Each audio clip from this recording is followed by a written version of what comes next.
Hello, praise the lord. Good morning. అందరూ బాగున్నారండి?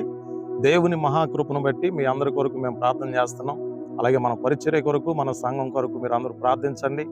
తప్పగా పరిశుద్ధాత్మ దేవుడు మమ్ములను అందరినీ ఆశీర్వదించి ముందుకు నడిపిస్తాడు. దయచేసి గమనించండి. ఈరోజు దేవుని వాక్యంలో నుండి కొన్ని విషయాలు మీతో మాట్లాడాలని నేను ఆశపడతా ఉన్నాను. రోమీలకు రాసిన పత్రిక 16వ అధ్యాయము 1వ వచనాన్ని ఒకసారి జ్ఞాపకం చేసుకుందాం. కెంక్రేయలో ఉన్న సంఘ పరిచారకురాలకు ఫీబే అను మన సహోదరిని పరిశుద్ధులకు తగినట్టుగా ప్రభునందు చేర్చుకొని దేవుడు తన పరిశుద్ధ వాక్యమును దీవించునుగాక. దేవుని బిడ్డలారా, చదువుకున్న వాక్య భాగంలో ఒక యవనస్తురాలు మనకు కనిపిస్తూ ఉంది. ఎవరు ఆ యవనస్తురాలు అంటే ఫీబే. ఫీబే అనగా అర్థం ఏంటంటే, దేవుని బిడ్డలారా, ప్రకాశవంతమైన అని దేవుని వాక్యము సెలవిస్తూ ఉంటుంది. దేవుని బిడ్డలారా గమనించండి. ఆ ఫీబేను గురించి అపోస్తలుడైన పౌలు గారు గొప్ప సాక్ష్యం ఇస్తా ఉన్నాడు.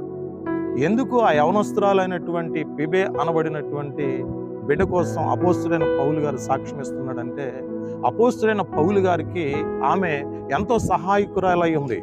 అంతేకాదు దేవుని బిడ్డలారా, చాలా మందికి ఆమె సహాయకురాలై ఉంది. ఈరోజు యవనస్తులను గూర్చి మనం ఒకసారి ఆలోచన చేద్దాం. దేవుని బిడ్డలారా గమనించండి. దేవుని వాక్యం అంటది కదా, యవనస్తులు దేని చేత తమ నడతను శుద్ధిపరుచుకుందరు? దేవుని వాక్యమును శ్రద్ధగా వెదుకుటి చేతనే కదా, శ్రద్ధగా దేవుని వాక్యాన్ని చదవటం చేతనే కదా యవనస్తులు తమ నడకను, వారి యొక్క కనుదృష్టిని, వారి యొక్క పరిస్థితులను సరి చేసుకోగలరు. బాగా వినండి. ఈరోజు యవనస్తులను గూర్చి ఎంతమంది దైవజనులు సాక్ష్యం ఇస్తా ఉన్నారండి? చాలా మంది యవనస్తులు మందిరానికి వెళ్ళటం మనం చూస్తూ ఉన్నాం. యవనస్తులారా దయచేసి గమనించండి.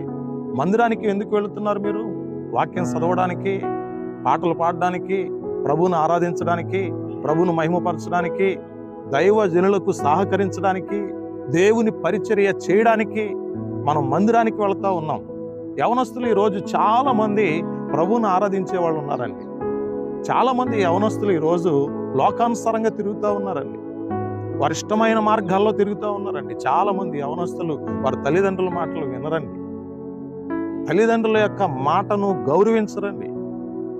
తల్లిదండ్రులు చెప్పేటువంటి మార్గంలో వారు నడవరండి. వారి ఇష్టానుసారంగా జీవిస్తూ ఉంటారు. చాలా మంది యవనస్తులు ఈరోజు చూడండి, ఎవరు ఇష్టం వచ్చినట్లు వాళ్ళు బ్రతుకుతూ ఉన్నారండి. యవన కాలంలోనే డ్రింకింగ్ లోనే అయిపోతూ ఉన్నారు. దేవుని బిడ్డలారా, స్మోకింగ్ లోనే అయిపోతూ ఉన్నారు. విచ్చలవిడిగా తిరుగుతూ ఉన్నారు. ప్రేమలు అంట భయంకరమైనటువంటి వేషాలు వేస్తూ జీవితాలను పాడు చేసుకుంటా ఉన్నారండి. దయచేసి గమనించండి. కానీ అపోస్తలుడైన పౌలు గారు చెప్పేటువంటి యవనస్తురాలు, ఫీబే అనబడినటువంటి యవనస్తురాలు దేవునికి ఇష్టమైన రీతిలో బ్రతుకుతా ఉంది. దేవునికి ఇష్టానుసారంగా బ్రతుకుతా ఉంది. దేవుని బిడ్డలారా, యవనస్తురాలా దయచేసి గమనించు. నీ తల్లిదండ్రులకు మంచి పేరు నువ్వు తీసుకురావాలి. నీ తల్లిదండ్రుల యొక్క పరువుని నిలబెట్టాలి. నీ తల్లిదండ్రులకు గౌరవం తీసుకురావాలి. నీ తల్లిదండ్రులకు మంచి పేరుని తీసుకుని వచ్చి సమాజంలో, ఆ గ్రామంలో, ఆ పట్టణంలో, ఆ రాష్ట్రంలో ఒక ఉన్నతమైనటువంటి స్థితిలో నువ్వు ఉండగలగాలి. అప్పుడు నీ తల్లిదండ్రులు నిన్ను చూసి సంతోషిస్తారు. అపోస్తలుడైన పౌలు గారు ఫీబేను చూసి చాలా సంతోషిస్తున్నాడు. ఫీబేను చూసి చాలా ఆనందిస్తున్నాడు. ఆమె యొక్క జీవితం ఒక ప్రకాశవంతమైనటువంటి జీవితం. ఫీబే యొక్క జీవితం. ఈరోజు నీ జీవితం ఎలా ఉంది? యవనస్తురాలా నీ జీవితం ఎలా ఉంది? విద్యను అభ్యసిస్తున్నావు. నీకు ఉద్యోగం కావాలన్నా, ఒక ఉన్నతమైన స్థితిలో నువ్వు ఉండాలి అన్నా, ఒక మంచి పొజిషన్ కలిగి నువ్వు జీవించాలి అన్నా, దేవుని యందు భయభక్తులు కలిగి జీవిస్తే అద్భుతాన్ని నువ్వు కనులారా చూస్తావు. ఫీబేకు దేవుడు అనుగ్రహించిన కృప ఈరోజు నీకు, నీ కుటుంబానికి అనుగ్రహించేలాగానే నేను ప్రార్థన చేయాలని ఆశపడుతున్నాను. నువ్వు ఎక్కడ ఉన్నా కానీ దయచేసి తలలో ఉంచు. నీ కొరకు నేను ప్రార్థన చేస్తాను. ప్రార్థన చేసుకున్నాను. మహాపరిశుద్ధుడైన తండ్రి, మీకు స్తోత్రాలు, వందనాలు. ఫీబే లాంటి యవనస్తురాలను మీరు ఆశీర్వదించారు. ఫీబే లాంటి యవనస్తురాలు చాలా మంది లేపబడాలన్నాయన్న. ప్రార్థనా యోధులు కావాలి, ప్రార్థనా వీరులు కావాలి. దేశం కొరకు, రాష్ట్రం కొరకు, నశించిపోతున్న ఆత్మల కొరకు ప్రార్థించేటువంటి యవనస్తులను లేపండి ప్రభువా. లోకానుసారంగా, ఇష్టానుసారంగా జీవించేటువంటి యవనస్తులను మార్చండి. తల్లిదండ్రులకు విధేయులుగా ఉండకుండా, దైవజనుల ఎడల గౌరవం చూపకుండా, లోకానుసారంగా జీవిస్తున్న ప్రతి యవనస్తుడను యవనస్తురాలను మీరు మార్చండి ప్రభువా. అద్భుతాలు వారి జీవితాల్లో జరిగించండి.